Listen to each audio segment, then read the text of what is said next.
ഈയിടയ്ക്ക് ഈ വാൾപ്പാറ ഉണ്ടായ ഒരു വാഹനാപകടം അറിഞ്ഞല്ലോ, ടെമ്പോ ട്രാവലർ അപകടത്തിൽപ്പെട്ടു, ഒരുപാട് ആൾക്കാർ മരിച്ചു.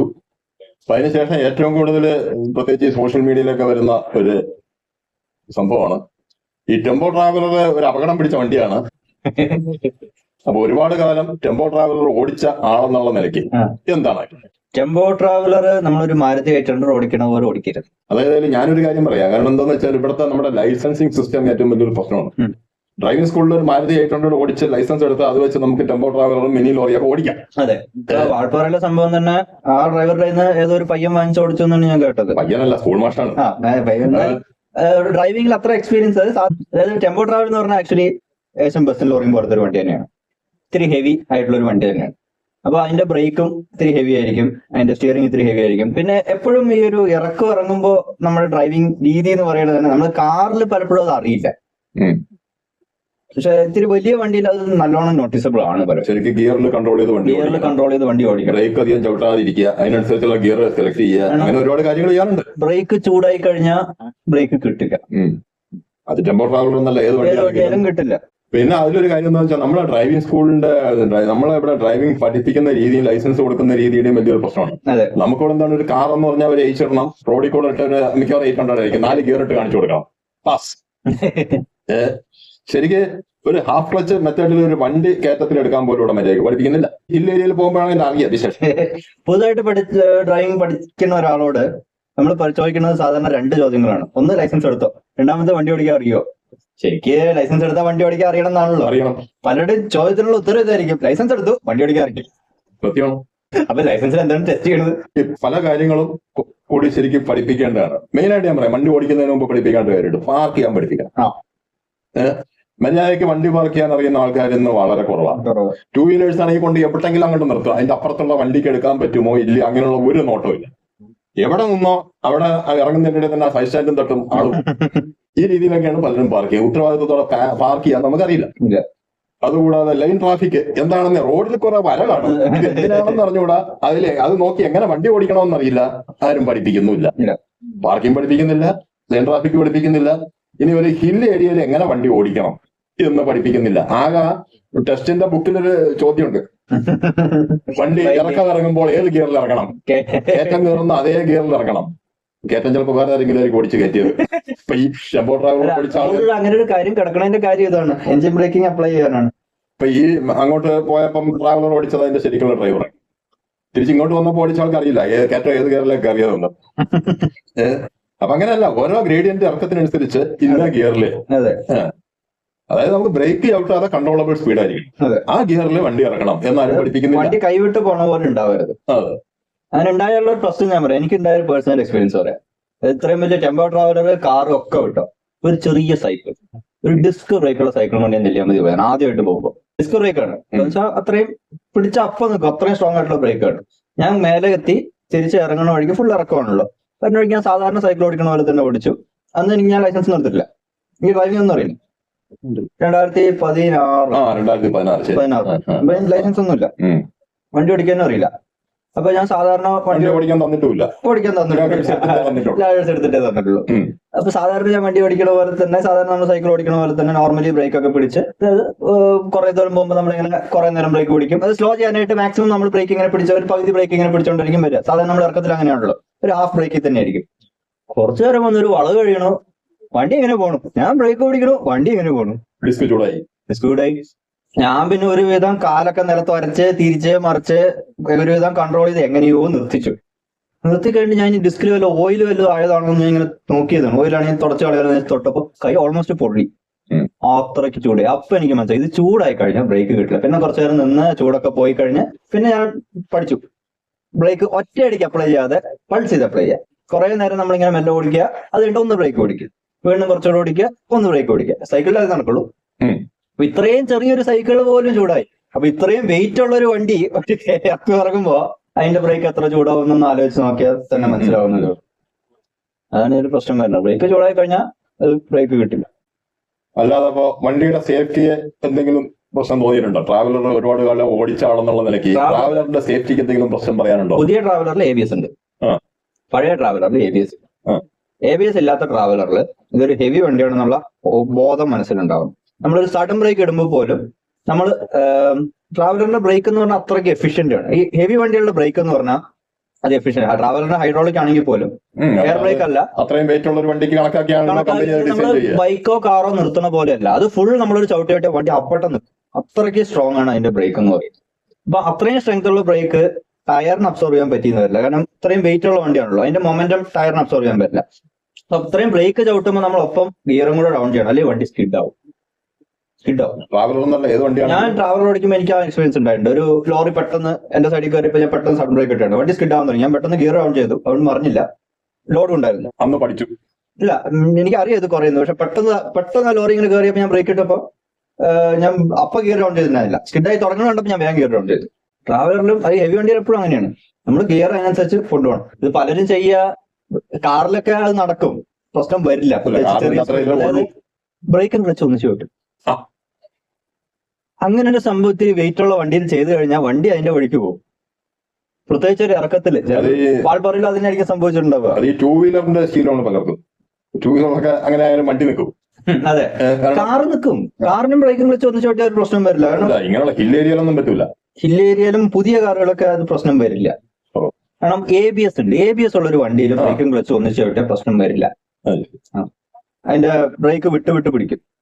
Anti lock braking system. വണ്ടി സ്കിഡ് ആവാതിരിക്കാൻ വേണ്ടി ബ്രേക്ക് വിട്ട് ഓട്ടോമാറ്റിക്കലി പിടിക്കും. അപ്പോഴും നമ്മൾ എഞ്ചിൻ ബ്രേക്ക് അപ്ലൈ ചെയ്തില്ലെങ്കിൽ ബുദ്ധിമുട്ട് തന്നെയല്ലേ? അല്ല, എന്നാലും ഇത്ര പ്രശ്നം വരില്ല. ഇതുപോലെ അപകടം വരുന്ന പോലെ പ്രശ്നം വരില്ല. സ്കിഡ് ആവില്ല, എഫിഷ്യൻസി കുറയും. ബ്രേക്ക് ഔട്ടുമ്പോൾ സ്കിഡ് ആവില്ല, അത്രേ ഉള്ളൂ. കൺട്രോൾ പോവില്ല. മനസ്സിലായി? ABS ഉള്ള ഒരു കാറിൽ ആ ഒരു പ്രശ്നം നമുക്ക് അധികം വരില്ല.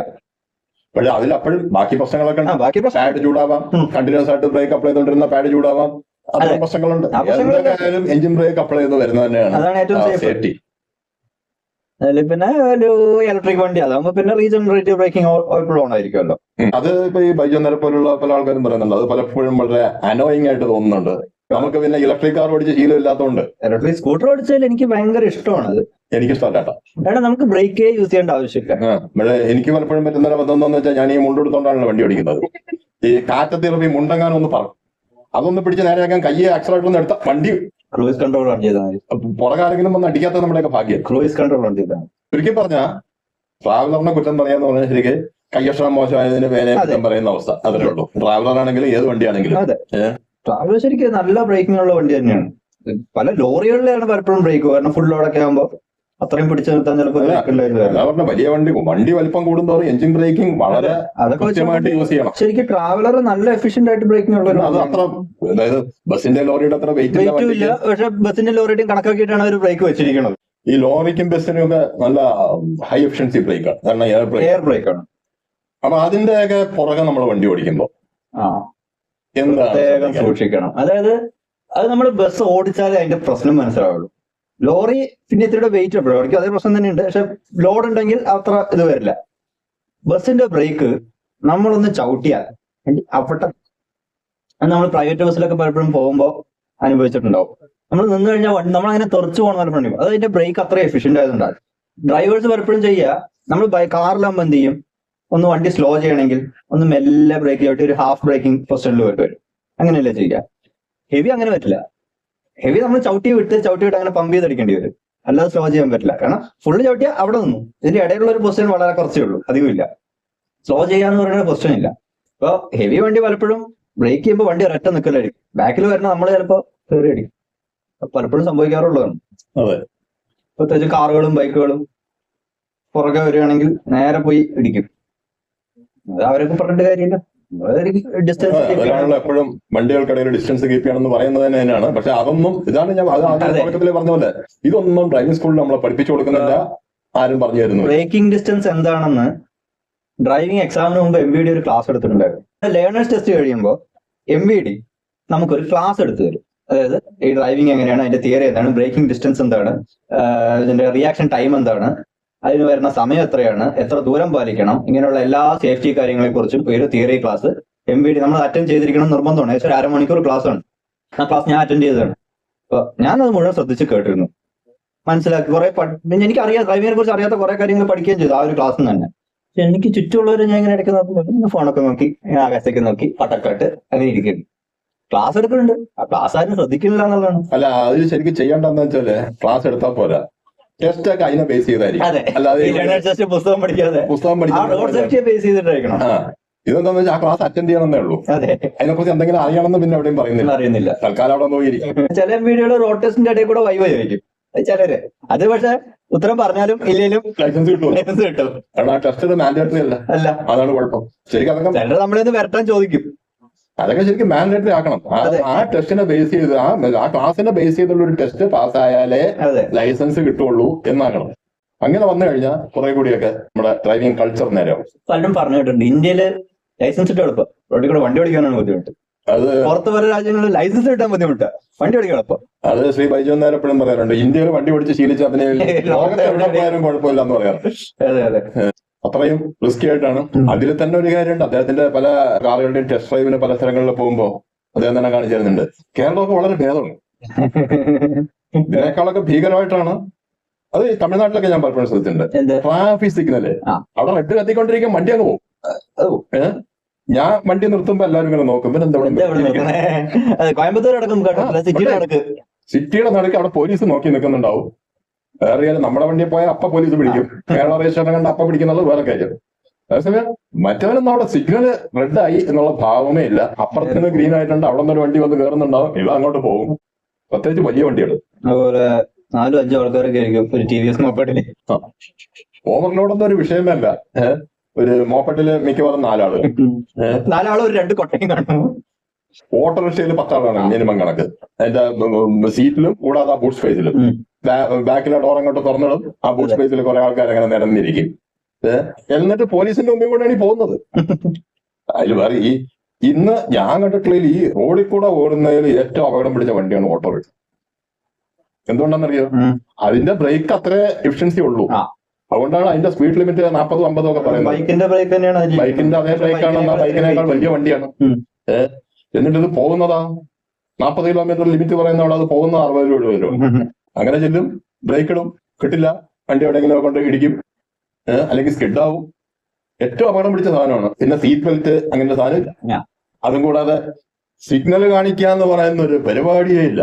ശരി, അപ്പൊ ഒരു കാറിനെ സംബന്ധിച്ചിടത്തോളം മുമ്പേ പോകുന്ന വണ്ടിയിൽ നിന്ന് എത്ര ഡിസ്റ്റൻസ് കീപ്പ് ചെയ്യണം?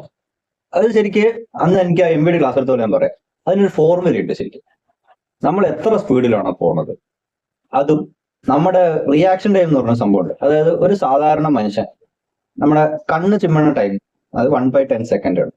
അത്രയും സമയം എപ്പോഴും ഒരു റിലാക്സേഷൻ കൊടുക്കണം. പ്ലസ് നമ്മളൊരു സാധനം കണ്ട് അത് നമ്മുടെ തലച്ചോറിലെത്തി, തലച്ചോറ് അതിനൊരു ഡിസിഷൻ എടുത്ത് അതിന്റെ സിഗ്നൽ നമ്മുടെ കൈയിലേക്കും കാലിലേക്കും എത്തി, ആ ഡിസ്റ്റന്റ് സിഗ്നൽ ബ്രേക്ക് കിട്ടാനാണോ സ്റ്റീറിംഗ് തിരിക്കാനാണെന്നുള്ള സിഗ്നൽ നമ്മുടെ കൈയിലേക്കും കാലിലേക്കും എത്തുന്ന ടൈം, അതിനാണ് റിയാക്ഷൻ ടൈം എന്ന് പറയുന്നത്. ഓക്കെ, 0.1 സെക്കൻഡ് പ്ലസ് ഇത്രയും കാര്യങ്ങൾക്ക് എടുക്കുന്ന ടൈം. അപ്പൊ അത് ഏകദേശം ഒരു 0.5 സെക്കൻഡ് മുതൽ 1.5 സെക്കൻഡ് വരെ ആയിരിക്കും, ഡിപ്പെൻഡിങ് ഓൺ ദ ഇൻഡിവിജ്വൽ. അത് അവരുടെ ഏജ്, അവരുടെ ജനറ്റിക്സ്, അവരുടെ ബിഹേവിയർ എല്ലാം അവരുടെ ക്യാരക്ടറിനെ അടക്കം ബേസ് ചെയ്തിരിക്കും. സ്ട്രോക്ക് വന്ന ആളാണോ, സ്ട്രോക്ക് വന്ന ആളാണോ, എന്റെ ഒരു അനുഭവമാണ്. ഏകദേശം പുള്ളിയുടെ റിയാക്ഷൻ ടൈം ഒക്കെ 5-6 സെക്കൻഡ്. രാവിലെ സിവിൽ സ്റ്റേഷന്റെ അകത്തോട്ട് ബൈക്കിൽ ചെന്ന് കയറുന്ന കുറച്ചപ്പുറത്തുനിന്ന് ഒരു കാർ വരുന്നുണ്ട്. റോഡ് നല്ല വീതിയുള്ള റോഡ്, 4 ട്രക്കിന് സുഖമായി, 4 അല്ല ഒരു 6-7 ട്രക്കിന് സുഖമായി നിരന്നു നിൽക്കാവുന്ന വീതിയുള്ള റോഡ്.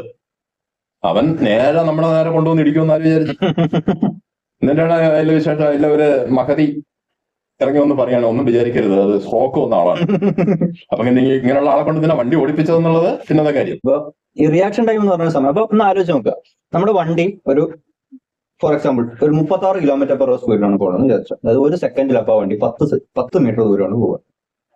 അപ്പൊ നമ്മുടെ റിയാക്ഷൻ ടൈം വേൾഡ് റെക്കോർഡ് ആയിട്ടുള്ള റിയാക്ഷൻ ടൈം എന്ന് പറയുന്നത് പോലെ F1 ഡ്രൈവേഴ്സിന്റെ ആയിരിക്കും ഏറ്റവും കുറവ് റിയാക്ഷൻ ടൈം. അങ്ങനെയുള്ളവരാണല്ലോ ആ പണിക്ക് പോവുക. അവരുടെ റിയാക്ഷൻ ടൈം പോലും 0.2 സെക്കൻഡ്സ് ആണ്. മനസ്സിലായില്ല? 0.2 സെക്കൻഡ്, 0.15 സെക്കൻഡ്, അതിൽ താഴെ റെക്കോർഡ് ആയിട്ടുള്ള റിയാക്ഷൻ ടൈം ഇന്നേ റെക്കോർഡ് ചെയ്തിട്ടില്ല മനുഷ്യന്. അപ്പൊ അവരുടെ പോലും എത്രയാണ്? സാധാരണ ഒരു ആവറേജ് മനുഷ്യന് 0.5 മുതൽ 1.52 സെക്കൻഡ് വരെയാണ് റിയാക്ഷൻ ടൈം. ഇപ്പൊ ഒരു സെക്കൻഡ് എന്ന് വിചാരിച്ചു ഒരാളുടെ റിയാക്ഷൻ ടൈം ആവറേജ്, ഏജ് ഒക്കെ അനുസരിച്ച് ഏജ് കൂടുന്നവർ റിയാക്ഷൻ ടൈം കൂടും. ഒരു സെക്കൻഡ് എന്ന് വിചാരിച്ച റിയാക്ഷൻ, 1 സെക്കൻഡിൽ ഈ വണ്ടി 10 മീറ്റർ ദൂരം പോകുകയെന്ന് ചെയ്യണം. 36 km/h സ്പീഡിൽ പോകുന്ന ഒരു വണ്ടി, അതായത് നമ്മൾ സാധാരണ ടൗണിൽ കൂടെ പോകുന്ന സ്പീഡ്. ആ സ്പീഡിൽ പോകുമ്പോൾ പോലും 1 സെക്കൻഡിൽ 10 മീറ്റർ ദൂരം ട്രാവൽ ചെയ്യും. അതായത് നമ്മുടെ കാറിന്റെ ഇരട്ടി ദൂരത്തിൽ കൂടുതൽ ഇത് മുന്നോട്ട് പോവുകയാണ്. ഒരു ലോറിയുടെ ഒരു കാർ ലെങ്ത് 5 മീറ്റർ അടുത്തോടെ നമ്മൾ പോവുകയാണെന്ന് വിചാരിച്ചോ, ആ ലോറി പെട്ടെന്ന് ബ്രേക്ക് ചെയ്തു, ഇടി ഉറപ്പാണ്. അതാണ് സംഭവം. ഇനി നമ്മൾ ഹൈവേയിൽ പോകണമെന്ന് വെച്ചാൽ ഒരു 72 km/h സ്പീഡിൽ, ആ സ്പീഡിൽ പോകുമ്പോൾ നമുക്ക് 20 മീറ്റർ ആണ് ഒരു സെക്കൻഡിൽ യാത്ര ചെയ്യുക. നമ്മൾ ഓരോ സെക്കൻഡിൽ 20 മീറ്റർ. റിയാക്ഷൻ ടൈം ഇപ്പോഴത്തെ അതേ കണക്കിൽ നമ്മൾ ഒരു സെക്കൻഡ് എടുത്തു കഴിഞ്ഞാൽ 20 മീറ്റർ ദൂരമാണ് നമ്മൾ ഒരു സെക്കൻഡ് യാത്ര ചെയ്തത്. അതായത് നമ്മുടെ കാറിന്റെ 5 ഇരട്ടിയോളം ദൂരം, നമ്മൾ സാധാരണ ആവറേജ് കാറിന്റെ 5 ഇരട്ടി ദൂരമാണ്. അപ്പൊ അത്രയും ലെങ്ത് നമ്മൾ ഇട്ടിരിക്കണം. മിനിമം 1 സെക്കൻഡ് സമയം കൊടുക്കാനുള്ള ഗ്യാപ്പെങ്കിലും നമ്മുടെ ഫ്രണ്ടിൽ പോകുന്ന വണ്ടിയോടൊപ്പം ഇട്ടിരിക്കണം. 2 സെക്കൻഡ് ആണെങ്കിൽ വളരെ സേഫ്. കുറച്ചുകൂടെ സേഫ്. 2 സെക്കൻഡുള്ള അത്രയും നമ്മുടെ സ്പീഡ് അനുസരിച്ചിരിക്കും. അപ്പൊ ആ ഒരു ഗ്യാപ്പ് അത്രയും മെയിൻറ്റെയിൻ ചെയ്യണം എന്നാണ് കണക്ക്. ഇവിടെ പലരും ഒരു കാർ ലെങ്ത് പോലും ഉണ്ടാവില്ല, ബമ്പർ ടു ബമ്പർ ആയിരിക്കും പൊക്കോണ്ടിരിക്കുക. നമ്മൾ അങ്ങനെ ഒരു ഗ്യാപ്പ് ഇട്ട് ഓടിച്ചു വന്നിരിക്കട്ടെ, ഓടുന്ന പുറകെ വരുന്നത് കൊണ്ടുവന്ന് ഇതിന്റെ ഇടയിലോട്ട് കയറ്റും. നമ്മൾ എന്താ ശരിക്കും ഓടിക്കാത്തതിന്റെ കുഴപ്പമാണ്, നമ്മുടെ സ്ഥലം കിടക്കാൻ നമ്മൾ കൊണ്ടുവന്ന് അങ്ങോട്ട് കയറ്റും. ഇനി റിയാക്ഷൻ ടൈമിനെ കുറയ്ക്കുന്ന ഒരു സാധനമാണ് ആൽക്കഹോൾ. ആൽക്കഹോൾ അടിച്ച് നമ്മൾ വണ്ടി ഓടിക്കുമ്പോൾ സംഭവിക്കുന്ന റിയാക്ഷൻ ടൈം ഏകദേശം ഓൾമോസ്റ്റ് ഡബിൾ വരെ ആകും. അത് ഞാൻ വായിച്ചിട്ടുണ്ട്. ഡബിളാ ചിലപ്പോ അതിന്റെ അത് depending on the dosage. Average ഒരു ഡബിൾ വരെ മിനിമം ആകും. 1 സെക്കൻഡ് റിയാക്ഷൻ ടൈം ആകുമ്പോൾ 2 സെക്കൻഡ്.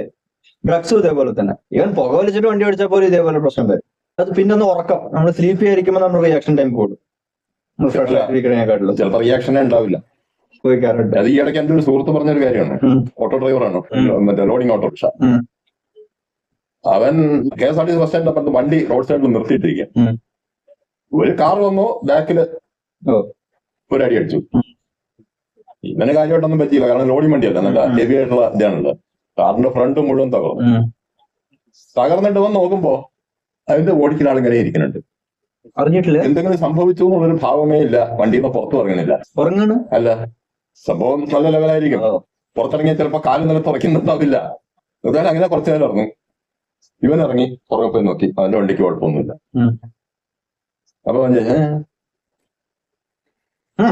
അപ്പോഴും അവൻ വണ്ടി എടുത്ത് പോയി. വണ്ടി എടുക്കാൻ പറ്റില്ല, അവന്റെ കാറിന്റെ ഫ്രണ്ടൊക്കെ തകർന്നു. മാരുതിയുടെ നല്ല ബലമുള്ള കാറാണ്, അവൻ മെക്കാനിക്കലായിട്ട് വണ്ടി എടുക്കില്ല. അപ്പൊ അവിടെ കുറെ ആൾക്കാരെ കൂടി ഡ്രൈവർ എടുത്ത് പറഞ്ഞതാണ്, നിങ്ങൾ എന്തെങ്കിലും ബേജാറാവണം, നിങ്ങൾക്ക് കുഴപ്പമൊന്നുമില്ല, നിങ്ങൾ വണ്ടി എടുത്തിട്ട് പോകും. വണ്ടിക്കും കാര്യമായിട്ട് കുഴപ്പമില്ല. അവൻ വണ്ടി എടുത്തോണ്ട് പോകുന്നതോട് തടസ്സമില്ല, അവന്റെ ഭാഗത്ത് തെറ്റൊന്നുമില്ലല്ലോ. ആ റോഡ് സൈഡിൽ നിർത്തിയിട്ടിരുന്ന വണ്ടി. അത് നടുറോട്ടിലെല്ലാം നിർത്തിയിരിക്കുന്നത്. സാധാരണ പലപ്പോഴും ഓട്ടോറിക്ഷക്കാർക്ക് അങ്ങനെ ചെയ്യില്ല. അങ്ങനെയല്ല, സൈഡിൽ ഒതുക്കി നിർത്തിയിട്ടിരുന്ന വണ്ടി. കയറിയപ്പോ ഈ കാറുകാരൻ വന്നു ഇടിച്ചു. ആ സമയത്ത് ആ ഓട്ടോ ആയിരുന്നു. അത് അങ്ങനെ ഓട്ടോറിക്ഷ ആയതുകൊണ്ട് ശരി, വല്ല 2 വീലറോ നടന്നു പോകുന്ന ഒരു മനുഷ്യകാരൻ. അതെ, ഇതൊക്കെയാണ് മനുഷ്യന്റെ അവസ്ഥ. അപ്പൊ ഏതായാലും ഇത്തരം അപകടങ്ങളൊക്കെ ഒഴിവാക്കാൻ ഞാൻ മനസ്സിലാക്കിയിടത്തോളം നമ്മുടെ ഡ്രൈവിംഗ് ടെസ്റ്റിന്റെ രീതികളും ഡ്രൈവിംഗ് ക്ലാസിന്റെ രീതികളും ആകെ മാറും. ഞാൻ പറഞ്ഞില്ലേ, ഇപ്പൊ ഒരു പ്ലെയിൻ റോഡിൽ കൂടെ 4 ഗിയറിട്ട് കാണിച്ചാൽ ലൈസൻസ് കിട്ടുകയാണ്. ഇവൻ അല്ലാത്ത സ്ഥലങ്ങളിൽ എങ്ങനെ വണ്ടി ഓടിക്കുന്ന ആൾക്ക് പറഞ്ഞുകൂടാ. അതുപോലെ പല ആൾക്കാർക്കും ഞാൻ ശ്രദ്ധിച്ചിട്ടുള്ളതാണ്, ലെഫ്റ്റ് സൈഡ് ജഡ്ജ്മെന്റ് എന്താണെന്നേ അറിയില്ല വണ്ടികളുടെ. ഒരു മാരുതി കാർ ഓടിച്ചു വരുന്നതിന്റെ ബസ്സിന്റെ വീതിക്കൊക്കെ കണക്കാക്കിയാണ് അവൻ വണ്ടി എടുക്കുന്നത്. ഞാൻ ഇന്നലെ അടക്കം ഒരു വണ്ടി തിരിയണതുണ്ട്, ഒരു വെന്യൂ എന്തായിരുന്നു, ഒരു റോഡിൽ നിന്ന് ലെഫ്റ്റിലേക്ക് തിരിയാൻ ജസ്റ്റ് ഒന്ന് തിരിയാനുള്ള തിരിയല് മാത്രമേ 90 ഡിഗ്രി ടേൺ ആണ്. വെന്യൂ ഒക്കെ എന്ത് ഈസി ആയിട്ട് തിരിക്കാം. ഇയാൾ അങ്ങനെ റൈറ്റിലേക്ക് എടുത്ത്, വീതിയുള്ള റോഡാണ്, വീതിയുള്ള റോഡിന്റെ ഏറ്റവും റൈറ്റ് അറ്റം വന്ന് ഇങ്ങനെ തിരിച്ചെടുക്കണം. ഞാൻ ആലോചിച്ചു, ഒരു ട്രാവലറെ തിരിക്കാൻ ഇത്രയും ബുദ്ധിമുട്ടുണ്ടാവില്ല അവിടെ. ഒരു മിനി ബസ് ഒക്കെ തിരിയും അവിടെ. എന്തിനാണ് ഈ ഒരു പിന്നെ ഇങ്ങനെ തിരിക്കണത് ഞാൻ ആലോചിച്ചു. അതാണ് അവരുടെ കണക്കിൽ ലെഫ്റ്റ് അങ്ങനെ കിടക്കുന്നത്. അയാളുടെ വണ്ടി ലെഫ്റ്റിലേക്ക് ഇൻഡിക്കേറ്റർ ഇട്ടു. അപ്പൊ ഞാൻ അയാളുടെ റൈറ്റിൽ കൂടെ ഓവർടേക്ക് ചെയ്യാൻ പോകുമായിരുന്നു. അയാൾ ലെഫ്റ്റിലേക്ക് ഇൻഡിക്കേറ്റർ ഇട്ട് അയാൾക്ക് തിരിക്കാവുന്നല്ലേ ഉള്ളൂ. ഞാൻ നോക്കുമ്പോൾ എന്നെ ഇടിക്കാറുണ്ട്, ഞാൻ ബ്രേക്ക് പിടിക്കരുത്. എന്നിട്ട് ഇയാൾ ഇങ്ങനെ റൈറ്റിലേക്ക് ഇട്ട് ഇങ്ങനെ തിരിച്ചെടുക്കും. ഒരു വല്ലാത്ത ഇതാണ് ലെഫ്റ്റ് സൈഡ് ജഡ്ജ്മെന്റും. ഒരു യു ടേൺ എടുക്കാറില്ല. യു ടേൺ എന്ന് പറയുന്ന സാധനം നമ്മുടെ ഡ്രൈവിംഗ് ക്ലാസ്സിൽ ടെസ്റ്റിൽ നിർബന്ധമാക്കണം. ഈ എച്ച് ഇടണതില് ഓൾമോസ്റ്റ് ഇതെല്ലാം വരേണ്ടതാണ്. പക്ഷെ എച്ച് നമ്മൾ എന്താ ചെയ്യാ, ഈ തത്തമ്മ പൂച്ച പൂച്ച ഈ കമ്പി ആ വരയിൽ വരും. ആ ഗ്ലാസ്സിൽ കൂടെ നോക്കുമ്പോ ആ കമ്പി കാണുന്നുണ്ടെങ്കിൽ അപ്പൊ തിരിക്കുക, അല്ലാതെ എന്താ ഐഡിയ ഉണ്ടായിട്ടൊന്നല്ല. അതാണ് ഈ തത്തമ്മ പൂച്ച പൂച്ച എന്ന് പറയുന്ന പോലെ, ഈ ഗ്ലാസ്സിൽ ആ കമ്പി കാണുമ്പോ തിരിക്കുക, ഇവിടെ ഈ കമ്പി ആ ഗ്ലാസ്സിൽ കൂടെ കാണുമ്പോ അപ്പൊ തിരിക്കുക, അത്രേ പറയുള്ളൂ. അല്ലാതെ ഈ വണ്ടി ഇന്ന ഭാഗത്ത് എത്തുമ്പോ ഇത്ര അകലം ഉള്ളപ്പോ ആ രീതിയിൽ പഠിപ്പിക്കണ്ട. അതുകൊണ്ടെന്താണ് ചില വണ്ടികൾക്ക് ഈ ക്വാർട്ടർ ഗ്ലാസ് കാണില്ല. ഇനി എല്ലായിടത്തും ഇതുപോലെ കമ്പി ഒന്നും ആയിരിക്കില്ലല്ലോ. റോഡിൽ തിരിക്കുമ്പോ കമ്പി കണ്ടിട്ടാണോ നമ്മൾ തിരിക്കുന്നത്? അപ്പൊ ഇത്തരം ബോധമൊന്നും പഠിച്ചിറങ്ങുന്നവനില്ല. ശരിക്കും കമ്പി വെക്കാനേ പാടില്ല. ഞാൻ പറയുകയാണെങ്കിൽ താഴെ ഒരു ഡിവൈഡർ പോലെ അല്ലെങ്കിൽ ഒരു വര, ആ വര കയറിയാ നമുക്ക് എന്തായാലും വര കാണുമല്ലോ, അത് വെച്ചിട്ട് നമ്മൾ തിരിച്ചെടുക്കണം. അതെ, അങ്ങനെ വേണം. നമ്മളൊരു പാർക്കിംഗ് സ്പേസിലും അങ്ങനെയാണല്ലോ, ഒരു കമ്പിയൊന്നും ആയിരിക്കില്ല, അവിടെ ചെറിയ തിട്ടായിരിക്കില്ലേ, ആ തിട്ടോ അല്ലെങ്കിൽ ആ വരയിലാണോ വരയിലോട്ടാണല്ലോ പാർക്ക് ചെയ്യേണ്ടത്, അല്ലാതെ അവിടെ കമ്പി കണ്ടിട്ടല്ലല്ലോ. ആ ഏറ്റെടുക്കുന്ന രീതിയെ മാറ്റണം. അതെ അതെ ഈ കമ്പിയൊക്കെ എടുത്ത് കളഞ്ഞു വെച്ച് അവിടെ വര വരച്ച് ആ വരയിൽ തട്ടാതെ വണ്ടി തിരിക്കാൻ പഠിപ്പിക്കണം. ആ അതാണ് ചെയ്യേണ്ടത്. അപ്പൊ ഏതായാലും ഇനിയെങ്കിലും ഇത്തരം കാര്യങ്ങൾ MVD ശ്രദ്ധിക്കുമെന്ന് വിചാരിക്കുന്നു. എല്ലാവരും സേഫായിട്ട് വണ്ടി ഓടിക്കുമെന്ന് വിചാരിക്കുന്നു. ട്രാഫിക് പോലീസിന് പണിയൊന്നും തീരെ ഇല്ലാതാവുമെന്ന് വിചാരിക്കുന്നു. എല്ലാവരും സേഫായിട്ട് വണ്ടി ഓടിക്കാൻ ട്രാഫിക് പോലീസിന് ജോലി. ഓക്കെ.